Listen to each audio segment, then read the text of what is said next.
Cher jury, cher public, et du coup, pas chère contradictrice, bonjour. Selon vous, rendre service est-il un cadeau? Pour moi, évidemment, non. Vous est-il déjà arrivé de devoir défendre une cause plus grande que vous, de mettre en avant des valeurs importantes afin de rendre service à l'humanité? Prenons par exemple l'affaire de la commune de Morsan-sur-Orne. Dans cette affaire, le maire a interdit une activité un petit peu spéciale de lancer de nains. Donc, pourquoi est-ce qu'il a interdit ça? Pour le respect de la dignité humaine et de la personne humaine. Ensuite, le Conseil d'État a validé cette décision du maire. C'était pour rendre service à l'humanité, pour respecter les moralités publiques, etc., etc. Ce service rendu à l'espèce humaine, dans le seul but d'assurer son respect, sa prospérité, sa protection, a-t-il été vraiment un cadeau pour les pauvres nains qui ont perdu leur emploi? Je ne pense pas. En effet, ces artistes d'un genre assez spécial ont perdu leurs activités, ont perdu leur emploi. Et certains disent même qu'il y en a un qui s'est suicidé. Ici, le Conseil d'État pensait offrir le cadeau du respect de l'humanité à l'homme. Pour ce qui me concerne, je ne ferai aucun cadeau à mes contradictrices, mais elles ne sont pas là. On m'a quand même dit de dire ce que j'avais prévu à l'origine. Pour ma part, comme vous l'avez compris, je défendrai la thèse du non à cette question que je vous ai posée au début. J'ai tout de suite su que ma thèse était la bonne, quand je y ai réfléchi, de par l'abondance d'idées, d'arguments qui me sont venus tout de suite, comme ça. Et un peu avec l'aide de certaines personnes qui m'ont soufflé quelques petites idées. Commençons avant toute chose par définir les termes du sujet. D'abord, rendre, qui peut être entendu dans le sens de redonner. Donc ça voudrait dire que, à l'origine, on devait déjà quelque chose à la personne. Déjà, ça commence mal. Un service, ensuite, c'est une action qu'on accomplit pour aider quelqu'un d'autre, donc qui est censé être bénévole. Ensuite, rendre service, c'est une action qui doit avoir une utilité. C'est-à-dire que pour rendre service, la personne devait en avoir besoin. Alors que un cadeau est une chose que l'on offre bénévolement pour faire plaisir. Il n'est pas censé être utile. Le mot cadeau vient du latin catebius, qui signifie petite chaîne, en référence aux lettres des manuscrits enjolivés, donc qui étaient là pour être belles, mais qui sont inutiles et spécieuses, comme les cadeaux techniquement. Accomplir quelque chose pour le compte de quelqu'un, est-il un objet que l'on offre? Déjà, sémantiquement, on se rend compte que ça ne veut rien dire. Donc, tout abonde dans le sens du mot. Ensuite, je peux vous poser une deuxième question. Accomplir quelque chose pour quelqu'un, est-ce inutile et spécieux? Là encore, le non semble la seule réponse possible. Du point de vue temporel, rendre service est-il toujours un cadeau dans la durée? Ici, on peut aussi appeler un cadeau un présent. Je vais vous faire une petite citation que beaucoup d'entre vous reconnaîtront. Hier est derrière, demain est un mystère et aujourd'hui est un cadeau. C'est pour cela que l'on l'appelle le présent. Vous avez reconnu? Kung Fu Panda.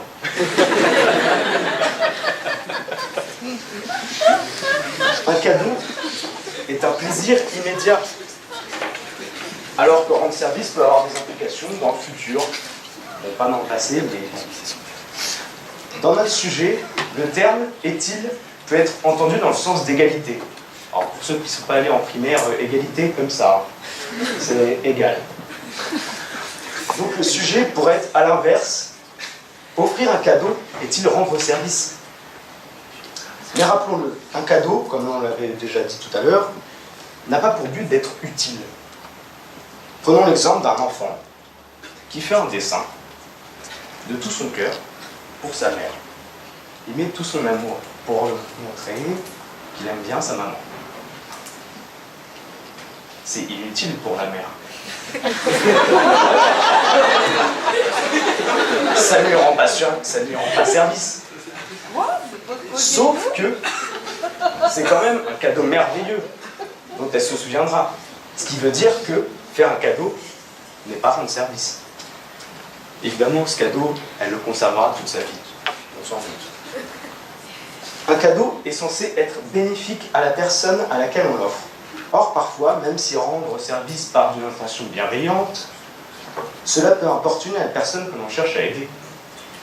Par exemple, il est fréquent que des personnes handicapées ou des personnes sans domicile fixe refusent de l'aide parce qu'elles veulent être comme les autres ou garder leur autonomie et oublier leur handicap.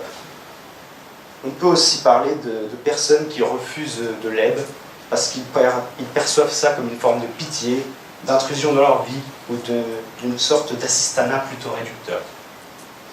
Ces services qu'on leur rend tiennent d'une sorte d'obligation morale de notre part à aider les moins favorisés. Tout comme dans notre société, il est admis par tout le monde que quand quelqu'un vous rend service, vous lui en devez un en retour. C'est d'ailleurs la fameuse expression « je t'en dois une ». C'est une obligation morale d'un autre genre, celle de rendre à quelqu'un ce qu'on lui doit en quelque sorte, moralement. Ainsi, quand une personne reçoit un service d'une autre, elle se fixe implicitement l'obligation de rendre ce service à la personne qui lui a donné. Et la personne qui a reçu ce service,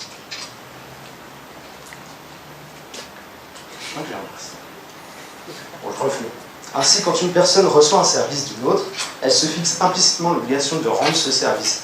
Et la personne qui, au départ, a reçu ce service, s'attend à un retour.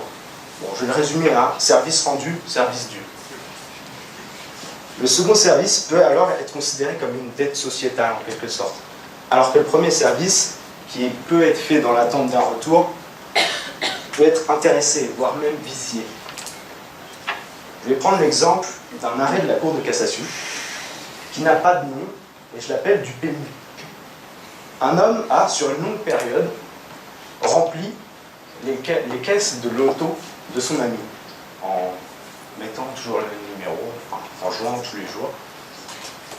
Et un jour, il a perdu le ticket. Donc il en a racheté un, il a changé le numéro, et ça a permis à son ami de gagner une forte somme d'argent. Il a rendu service à son ami.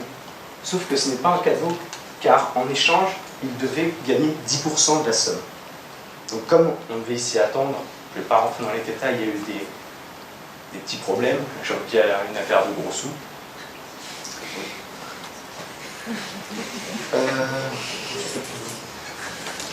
Il y a évidemment des personnes qu'on peut considérer comme luttantes, comme par exemple l'abbé Pierre ou Mère Teresa, qui ne sont pas dans la norme humaine du fait de leur mutation.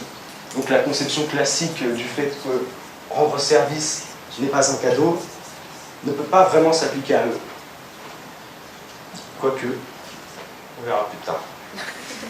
Toujours sur le thème des services intéressés, on peut évoquer les personnes qui rendent service juste dans le but de se faire bien voir ou d'attendre un petit remerciement. Ces personnes sont communément appelées les lèche-culs, ou encore dans un autre registre, vil flatteur. Cette logique d'obligation et de dette amène aussi la conception du gagnant-gagnant, une notion qui induit l'échange. Bien que l'échange de services, on peut retrouver des services simples dans l'échange de services, mais on peut aussi constater qu'il peut y avoir des dérives qui peuvent amener à de la corruption.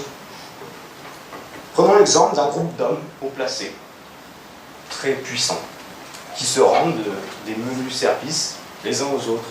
Un coup, j'étouffe cette affaire, mais en échange, implicitement, machin, donne une place au fils de son ami, etc., etc. Le sens de service est très vaste et a tendance à être vicié par ces pratiques, alors qu'un cadeau est par essence bénévole, gratuit et sans utilité particulière. Il est juste destiné à faire plaisir à celui à qui on l'offre. Toujours dans cette notion d'échange de services, parlons du commerce. C'est le plus grand des services. Intéressés, bien sûr.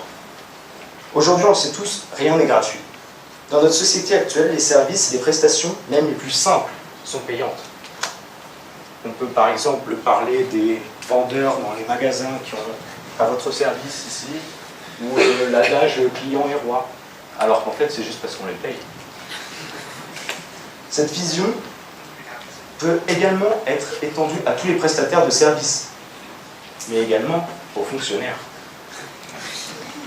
Qui peut dire que le personnel hospitalier, judiciaire, policier, ou même les pompiers ne rend pas service à la société? Et pourtant ils sont rémunérés, ce n'est pas un cadeau. Ils sont bel et bien utiles. Donc, encore une fois, ça exclut la notion de cadeau. Dans un registre plus extrême, on peut regarder la question sous le prisme de la servitude. Est-ce que l'esclave ou la personne contrainte à rendre service fait un cadeau? Donc, service vient du latin servitum, qui signifie esclavage ou servilité. L'esclave rend service à son maître. Il ne lui fait pas de cadeau. Bien évidemment, ni pour l'un ni pour l'autre, ce n'est un cadeau. Le maître ne fait que profiter d'un autre. C'est pas vraiment un cadeau. Dans un sens complètement différent, une personne qui veut vraiment, de bonne foi, rendre service à une autre, lui fait-elle réellement un cadeau? Une mère qui fait tout à ses enfants en pensant l'aider, lui rendre service, les rendra sûrement dépendants ou paresseux ou indolents. Un collègue qui fait le travail d'un autre le dessert car ce dernier ne saura pas se débrouiller tout seul. Je vais prendre mon exemple personnel. Juste après le bac, j'ai fait un DUT. Sauf que quand on arrivait dans les travaux pratiques, j'étais avec un binôme qui me rendait service et qui faisait tout le TP tout seul. Mais, quand je suis arrivé au contrôle, j'ai eu 0, parce que je ne savais rien faire. Il n'a pas rendu service en fait. Enfin, c'était pas un cadeau plutôt. Rendre service peut créer une forme d'assistanat, ce qui finalement n'est un cadeau pour personne, comme vous l'avez compris. A l'inverse, faire un cadeau est-il rendre service? À cela, je répondrai non. En prenant par exemple nos amis Frodon, Gollum et le Précieux. En effet, Gandalf fait cadeau à Frodon de l'anneau unique. Ah, bon, je vais essayer d'accélérer parce qu'il m'en reste un peu. J'attendais les 2-3 minutes que vous auriez eu à la réplique, mais quand même. Bon, j'accélère. Alors, non, Frodon... vous synthétisez. Vous n'accélérez pas, vous synthétisez votre propos. D'accord. Bon, tout ça pour dire, c'était une grosse énumération d'arguments pour vous montrer que, en fait, un service, ce n'est pas un cadeau. Je peux conclure en vous disant que un cadeau, c'est fait directement, alors qu'un service doit être provoqué par une situation qui nécessite ce service. Donc, le cadeau vient premièrement, alors que le service ne vient que en conséquence d'une action. Bon, retenez juste que rendre un service, c'est pas un cadeau.